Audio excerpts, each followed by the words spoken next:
How do you turn that bite of food into a chemical that a cell can recognize and use as energy? The first step is altering the food into its component chemical compounds and then getting those molecules into your cells. That process is called digestion. Once inside your cells, the process of turning that bite of food into useful energy by cellular respiration begins. The process of digestion results with carbohydrates and other molecules being removed from the consumed food and transported into the bloodstream. From there, nutrients, like the carbohydrate glucose, will leave the bloodstream through a capillary wall and enter a tissue cell. Once inside the cell, cellular respiration will completely oxidize the glucose molecule, releasing high-energy electrons.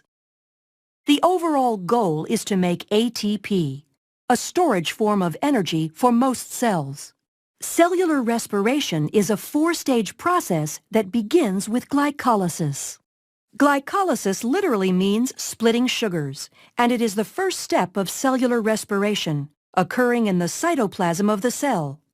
Glycolysis consists of two distinct phases, an energy investment phase and an energy harvesting phase. In the energy investment phase, two ATP molecules transfer energy to the glucose molecule, forming a 6-carbon sugar diphosphate molecule. This molecule splits, and the energy harvesting phase begins. During this phase, the two 3-carbon molecules are converted to pyruvate, and ATP is formed. Glycolysis is a 10-step reaction that involves the activity of multiple enzymes and enzyme assistance. In the process, a net of 2 molecules of ATP, 2 molecules of pyruvate, and 2 high-energy electron-carrying molecules of NADH are produced. When oxygen is present, the pyruvate molecules and NADH enter the mitochondria, and the next stage of cellular respiration begins. The next stage of cellular respiration involves the movement of pyruvate into the mitochondria, where it undergoes oxidation. Each pyruvate molecule is converted into a compound called acetyl-CoA.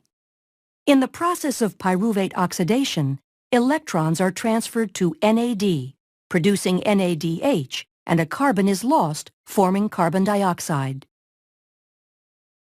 The next stage is the citric acid cycle, also called the Krebs cycle. Here, acetyl-CoA will bind with a starting compound called oxaloacetate, and through a series of enzymatic redox reactions, all carbons, hydrogens, and oxygens in pyruvate ultimately end up as carbon dioxide and water.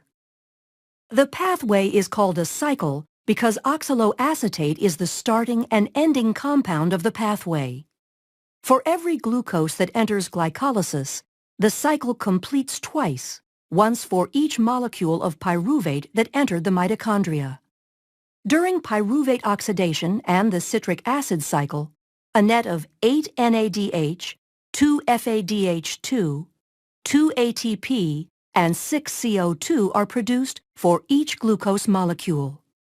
In order to understand how the majority of the energy is produced by aerobic respiration, we need to follow the NADH and FADH2 molecules to the next stage, the electron transport chain.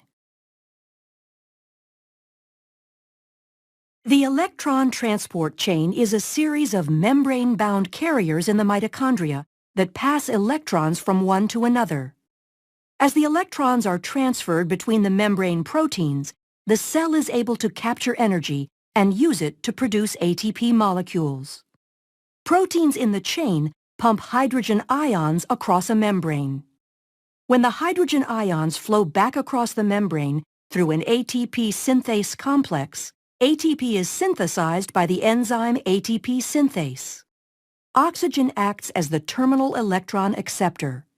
By accepting electrons, oxygen is reduced to form water, a byproduct of the electron transport chain.